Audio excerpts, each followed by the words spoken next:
last class when we were together, we had discussed the historical aspect of it, how the Panchayati Raj institutions developed as the institutions of, we can say, local self-government. Now in today's class, the first thing that we will be taking up for discussion is the salient features of the 73rd Amendment Act.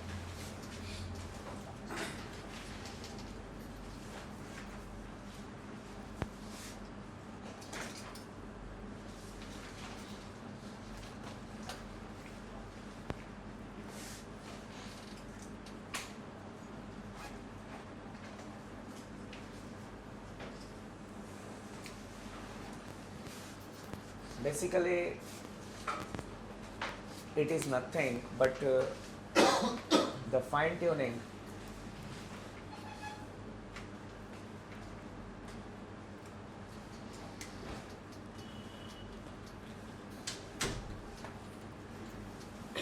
so when we talk about the salient features of the 73rd Amendment Act, these salient features are nothing but the fine tuning of the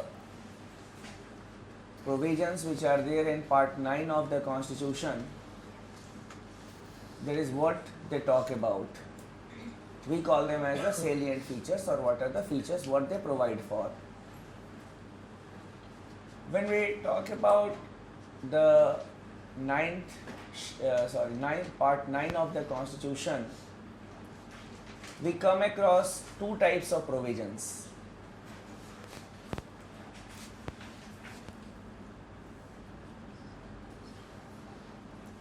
We come across two types of provisions.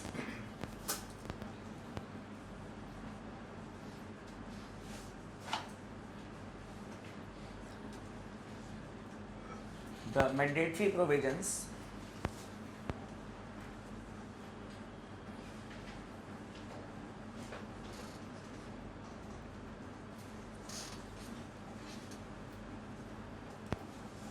and the discretionary provisions.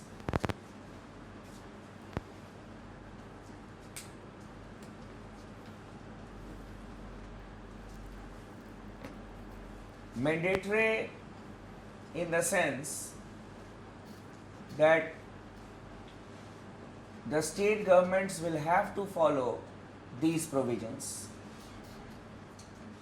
They cannot say no to it, otherwise it will be violation of the Constitution. Discretionary provisions, they may implement it or they may not implement it. In the provisions of the Constitution, this mandatory and discretionary provisions are bifurcated on the basis of language, that is, we can say the words that have been used. The state shall, the state may and shall. If it is shall, it is mandatory. If it is may, then it is discretionary. It all depends on the state governments. Now coming to the mandatory provisions, first, it provides for a Gram Sabha.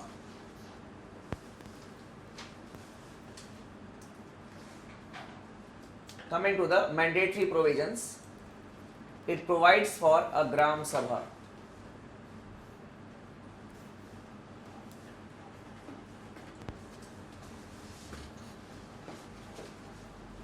It provides for a Gram Sabha. Secondly, it provides for a three-tier structure. It provides for a three-tier structure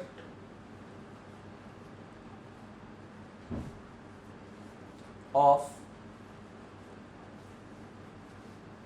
the PRIs, Panchayati Raj institutions, of the PRIs for the states for the states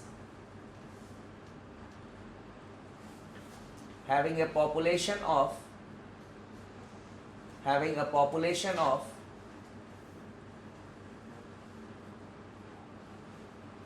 more than 20 lakhs,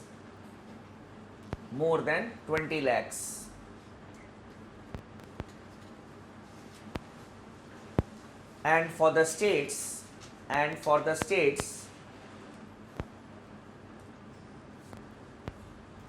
having population up to 20 lakhs,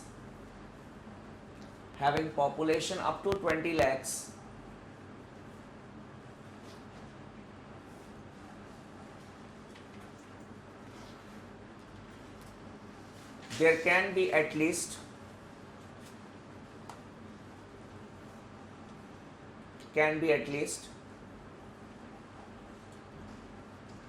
two tier of the PRIs. Two tier of the PRIs, that is the intermediary level may be omitted. The intermediary level may be omitted.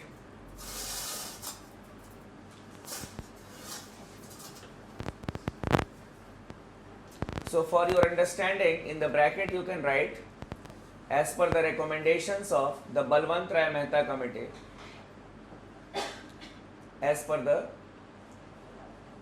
in the bracket you can write, for your understanding,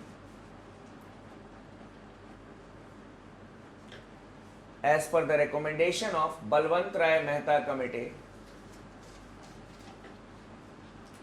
So it prescribed for a 3-tier structure of the Panchayati Raj institutions, that is, there should be at least 3-tier structure of the PRIs at the grassroots level, that is at the village level, at the block level, and then at the district level, which was advocated by or recommended by the Balwant Rai Mehta Committee. It is only for the states who are having population of more than 20 lakhs, and for the smaller states having population of less than 20 lakhs, the constitution says that it can be 2-tier also, but it all depends on the state. If they want to have a 3-tier structure, not a problem. Next, the term of the panchayat bodies,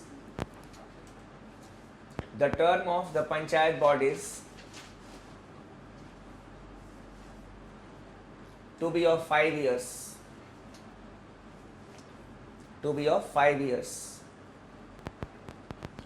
Here only you can write, but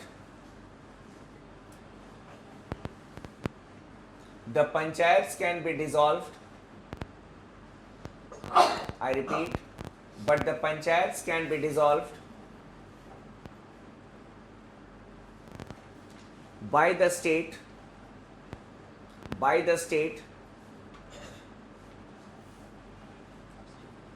before the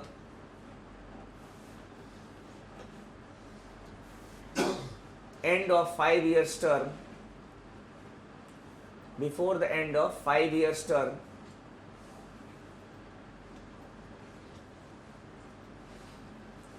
in such case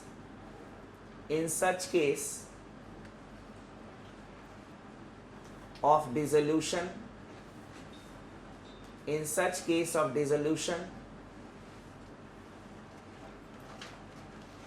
of a panchayat body,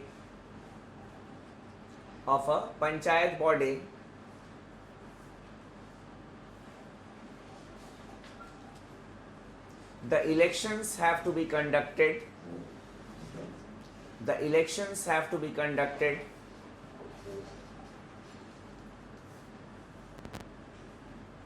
within 6 months. The elections have to be conducted within 6 months if the remaining term of the panchayat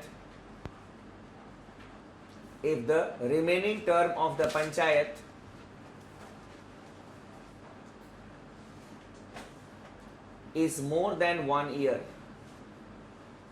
is more than 1 year. So what we have written in this point is that even before the end of the 5 years term of a panchayat, the panchayat can be dissolved by the state, means they are at the mercy of the state. And the grounds can be, we can say corruption, or we can say inefficiency, or they are not able to deliver the goods. There can be any reason. It all depends on the state government. And if a panchayat body is dissolved, then the elections have to be conducted within 6 months. But the condition is that the remaining term of the panchayat is more than 1 year. Then only.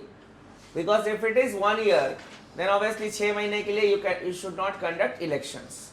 Clear? Here only you can write as note, NOTE.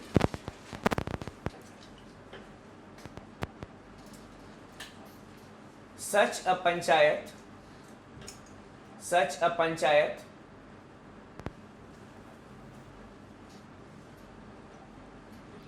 will be elected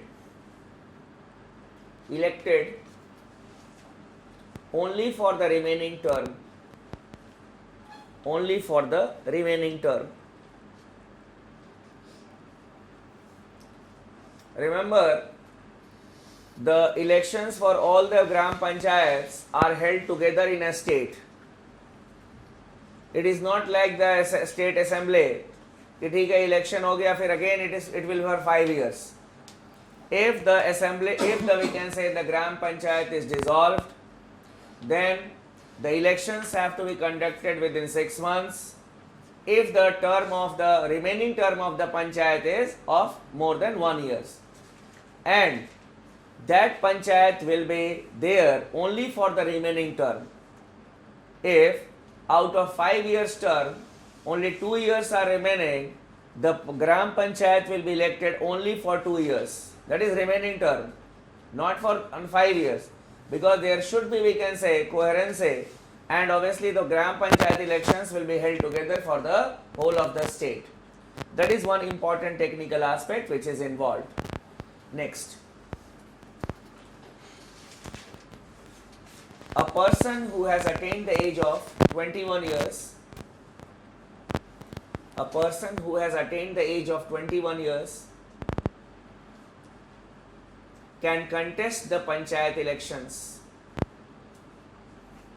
Can contest the panchayat elections. 21 years can contest the panchayat elections.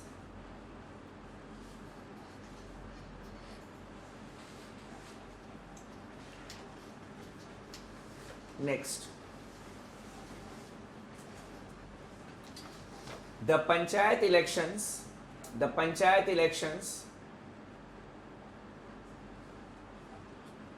to be conducted by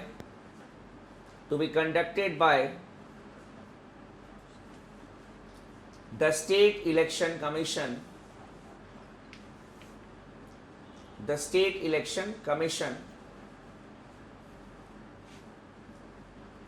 which is a single member body,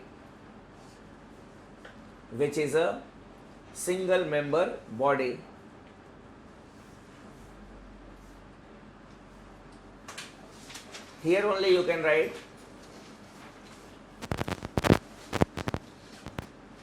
the State Election Commissioner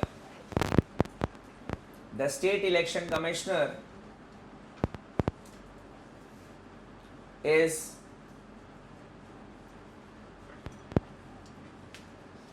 appointed by the governor,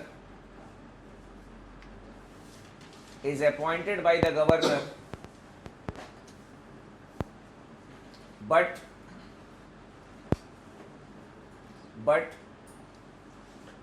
he is removed in the same manner,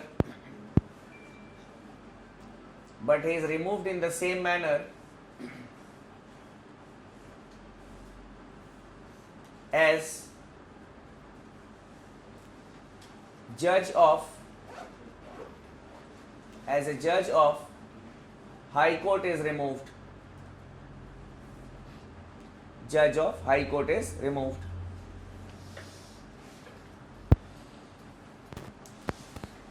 High Court to we use it simply because of the reason to show the status of that person. In the option, even if it is the High Court, the Supreme Court judge, it will be a correct option because the process is the same for the removal of a judge of the Supreme Court and the High Courts. वो तो यहाँ हम लोग इसलिए use करते हैं to show the status of that person that he is equivalent to a judge of the Supreme Court. This was all regarding the elections. That is 5 years, who will conduct the elections, then what will be the, we can say, the age of the candidate. Next, reservations to be provided. Reservations to be provided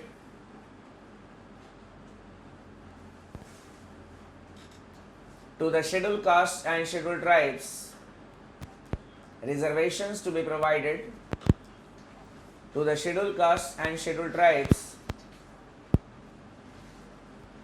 in proportion to their population. In proportion to their population.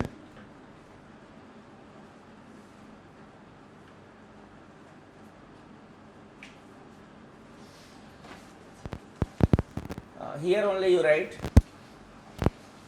at least one third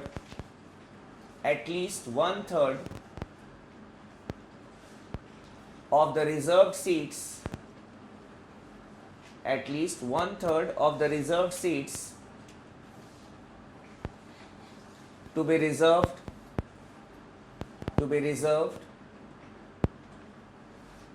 for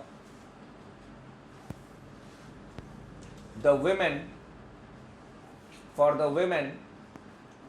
of the reserved category or of these categories.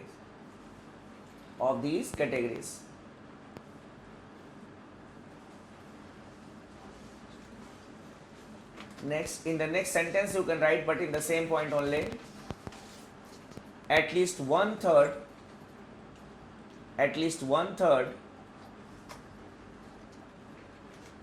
of the unreserved seats, at least one third of the unreserved seats to be reserved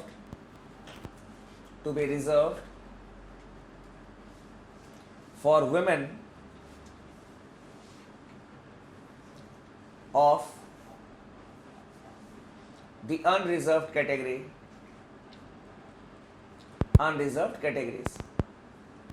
We call it as quota within the quota. ठीक है? It is not at least one third of the seats to be reserved for women. Otherwise, the real beneficiaries will be the women who belong to, we can say, the upper strata in the society. So if it is quota within the quota, then proper representation of the women of the scheduled caste and scheduled tribe category will also be there in the Panchayati Raj institutions. And for that purpose, we have got this quota within the quota. Next, it provides for the constitution of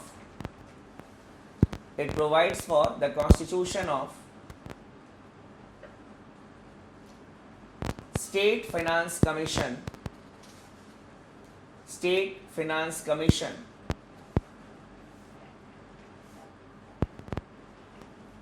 which has to give recommendations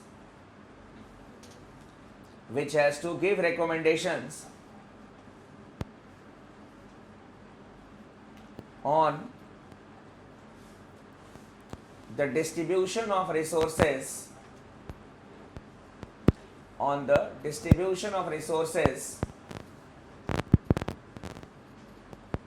between the center and the state, between the states and the local bodies.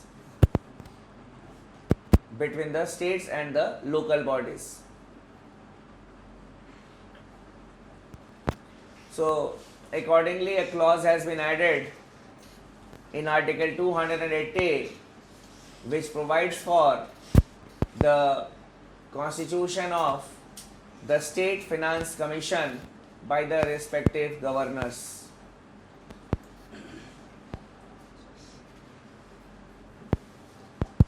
So here these are the compulsory or these are the mandatory provisions of the 73rd Amendment Act. Now coming to the discretionary provisions, means it all depends on the state.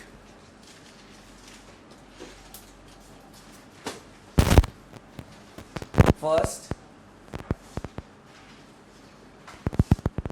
the nomenclature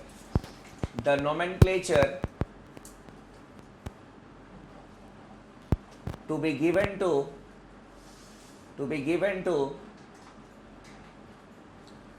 the various levels of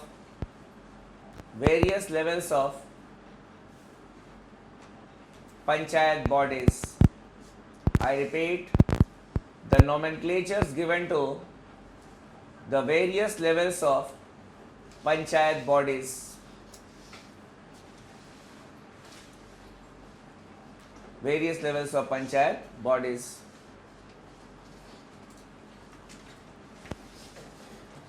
So the nomenclature depends on the dialect of that particular state, that is the language that the people can. Secondly, the manner of election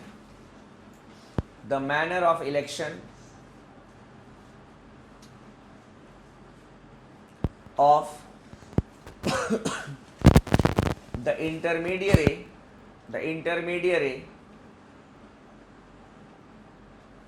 and apex level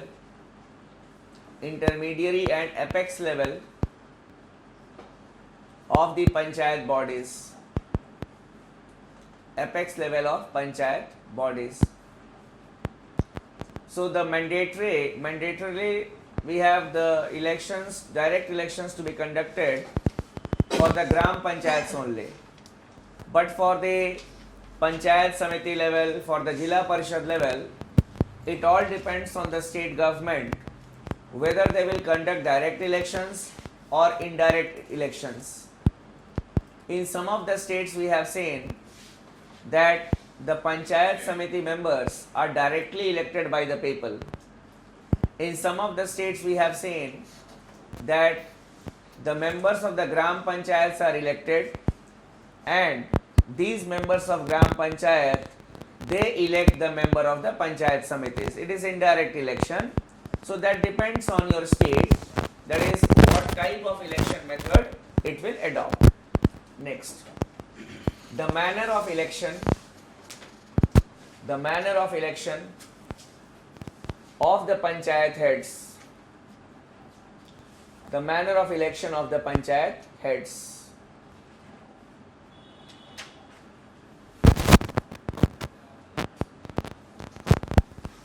So in this case also we have seen that in some of the states the village head is, or the panchayat head is directly elected by the people. There is an election for mukhiya, sarpanch, and in some of the states the ward members are elected, and one of the ward member is elected as the gram pradhan, or we can say the sarpanch, whatever the nomenclature the state can decide, for 1 year. And here there is a reservation also where we have got indirect elections for the village head also. It all depends on your state. Next, nomination of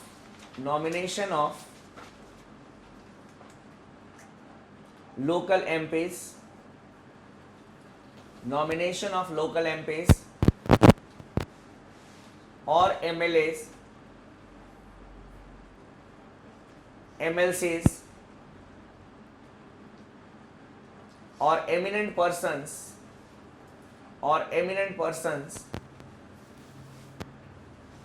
in the panchayat bodies.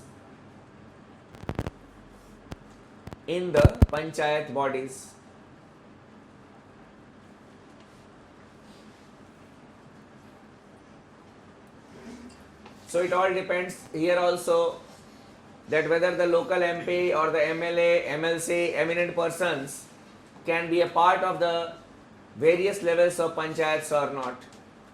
Next,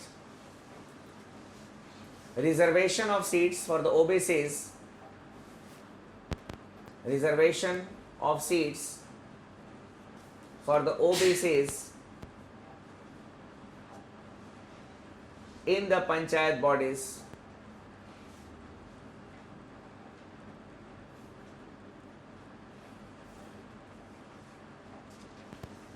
Reservation of seats for the OBCs for the panchayat bodies.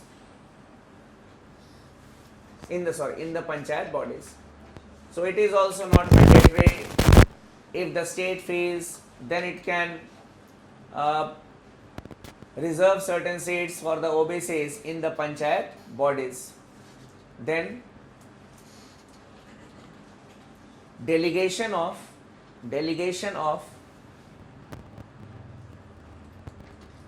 the tax subjects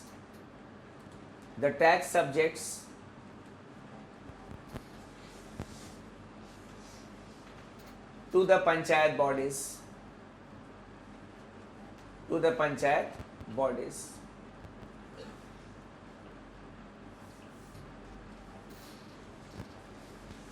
So these are some of the, we can say, the discretionary provisions, and combined together we have the salient features of the 73rd Amendment Act.